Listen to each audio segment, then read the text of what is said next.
सुप्रभात कक्षा प्रथम बच्चों, विषय है आपका हिंदी।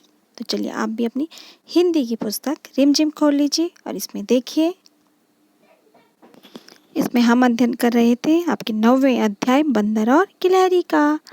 तो आज हम इससे संबंधित जो पुस्तक में प्रश्न दिए गए हैं उनका उत्तर जानने का प्रयास करेंगे। तो चलिए आप भी खोल लीजिए पेज नंबर 70, पेज नंबर 70। और यहाँ पे देखिए लिखा है यहाँ पे गप्पे।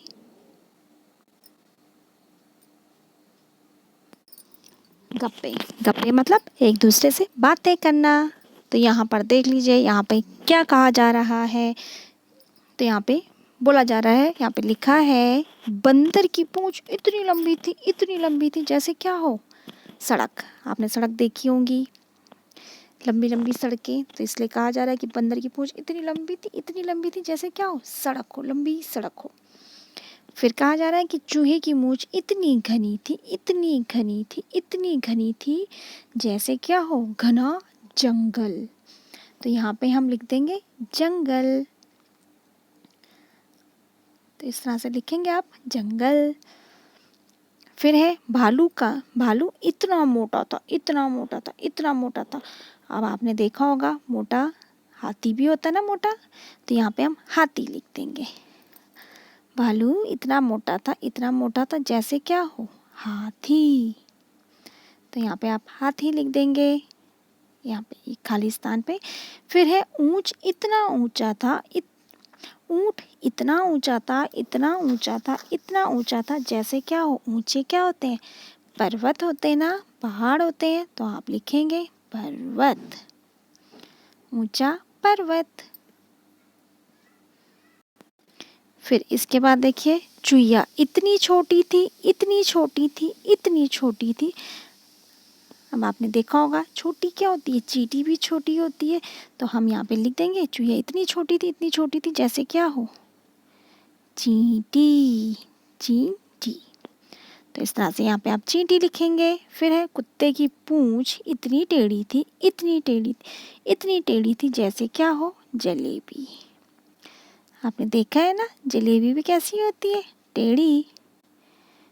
तो यहाँ पे कुत्ते की पूंछ इतनी टेढ़ी थी जैसे क्या हो जलेबी। तो इस तरह से आप लिखेंगे। यहाँ पे खाली स्थान जो दिया गया है, पहले में जंगल, दूसरे में हाथी, तीसरे में पर्वत, चौथे में चींटी और पांचवें में जलेबी। और यदि आपको कुछ और शब्द उचित लगता है, सही लगता है, तो आप उसे लिख सकते हैं। फिर देखिए यहाँ पे नीचे है लिखा गया कोयल की। फिर देखो कोयल की खाली स्थान है। तो यहाँ पे हम लिख देंगे कोयल की आवाज़। ठीक है, कोयल की आवाज़। फिर है इतनी। और आपने कोयल की आवाज़ सुनी होगी तो कैसी लगती है, अच्छी लगती है, मीठी लगती है। तो यहाँ पे हम लिखेंगे कोयल की आवाज़ मीठी थी। फिर लिख देंगे इतनी मीठी थी। इस लाइन को फिर से, क्योंकि यहाँ पर देखो आप खाली स्थान है काफ़ी, तो यहाँ पे हम फिर से लिख देंगे कि इतनी मीठी थी कोयल की आवाज़ इतनी मीठी थी। फिर लिखेंगे आप इतनी मीठी थी जैसे क्या हो जैसे हो चीनी। फिर से सुनिए कोयल की आवाज़ इतनी मीठी थी जैसे चीनी। फिर देखिए अगले पेज में, पेज नंबर 71 में। तो यहाँ पे लिखा है गुदगुदी। आपने कभी करी है एक दूसरे को गुदगुदी? तो यहाँ पे देखो क्या लिखा है, कहानी में बंदर को गुदगुदी हुई क्योंकि गिलहरी बंदर की पूंछ में झूला समझकर झूल रही थी। और बंदर की पूंछ में कोई बैठा तो उसे क्या होने लगी, गुदगुदी होने लगी। ठीक है, अपने दोस्त को गुदगुदी करो। तो आपको अपने दोस्त को, अभी तो आप अपने घरों में हो, तो आप अपने भाई बहन या तो आप घर में अपने भाई बहन या मम्मी पापा किसी को भी गुदगुदी कर सकते हैं। घर में जो भी हो उन्हें गुदगुदी कर कर देखिए। फिर है पेट पर, पीठ पर, गर्दन पर, हथेली पर, तलवे पर क्या हुआ। गुदगुदी कर कर क्या हुआ मतलब। ठीक है, आप गुदगुदी कर कर देखिएगा। पीठ, पेट, गर्दन पर, हथेली पर, तलवे, पैर के नीचे वाला स्थान उसे तलवे कहते हैं। तो आप वहाँ पे गुदगुदी कर कर देखिए। फिर लिखा है अब खुद को गुदगुदी कर कर देखो। और अब आप पहले तो आपने किसी और को गुदगुदी करी, अब आप खुद को गुदगुदी कर कर देखो अब क्या हुआ। तो आपको बताना है, आप घर में ही बताइए कि आपको किसी और पे गुदगुदी करने, जब कोई और गुदगुदी करता है तो कैसा फील होता है और जब हम स्वयं गुदगुदी करते हैं तो कैसा लगता है। ठीक है, फिर देखो क्या करोगे। तो यहाँ पर है, बंदर ने गिलहरी की पूंछ से झूला झूला। तुम इन चीज़ों से क्या क्या करोगी करके दिखाओ। तो गिलहरी ने क्या किया था, बंदर की पूंछ को क्या समझ लिया था, झूला समझ लिया था। और फिर यहाँ पे कुछ चीज़ों के नाम लिखे हुए हैं जिनसे बताना है हमें कि हम इनसे और क्या क्या कर सकते हैं। जैसे देखो, आप रुमाल से आप क्या करते हो, रुमाल से आप मुंह साफ़ करते हो, हाथ साफ़ करते हो, अपना पसीना साफ़ करते हो, है ना। छोटे बच्चे अपनी नोज़ साफ़ करते हैं, नाक साफ़ करते हैं ना। फिर देखिए, हम यहाँ पर लिख सकते हैं कि कभी हम क्या करते हैं, रुमाल से आंखें बंद करते हैं ना। कभी आप खेल में रुमाल का प्रयोग करते हैं तो अपनी आंखें बंद करते हैं। फिर गर्मी होने पर हम रुमाल का क्या पंखा भी बना लेते हैं, कभी कभी हवा करते हैं ना पंखे से। तो इस तरह से लिख सकते हैं, या आप स्वयं से आपको जो उचित लगता है वो वाक्य लिख सकते हैं। फिर पेंसिल से देखो आप क्या क्या करते हैं।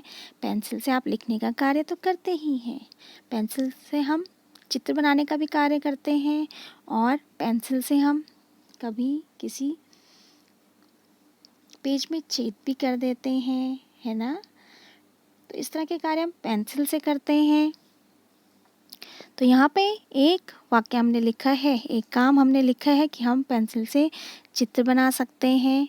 आप इसके अतिरिक्त पेंसिल से जो भी काम कर सकते हैं वो लिख सकते हैं।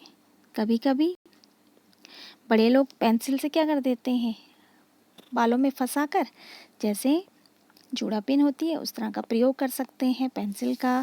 तो इस तरह से अलग अलग कार्य किए जा सकते हैं पेंसिल से।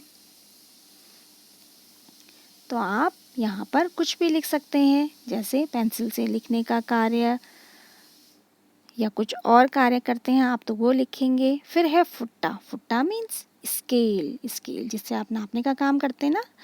तो स्केल से हम क्या करते हैं, किसी भी चीज़ को नापने का कार्य करते हैं, लाइन खींचने का काम करते हैं ना। स्केल से सीधी लाइन खींचने का काम करते हैं। और कभी कभी हम स्केल का प्रयोग पेज के बीच में रखकर उसे सीधी लाइन में काटने के लिए भी प्रयोग करते हैं।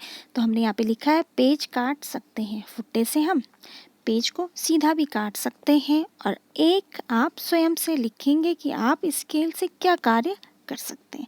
ठीक है, तो आपको पेंसिल का भी एक कार्य स्वयं से लिखना है और फुट्टे का, स्केल का भी एक कार्य आपको स्वयं से करना है।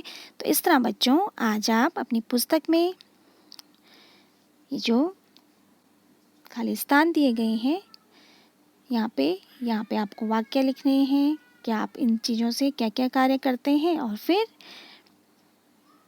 इन खाली स्थानों में भी आप सही शब्द लिखेंगे। तो चलिए, इस तरह से आज आप अपनी हिंदी की पुस्तक में यह कार्य कर लीजिए। तो धन्यवाद बच्चों।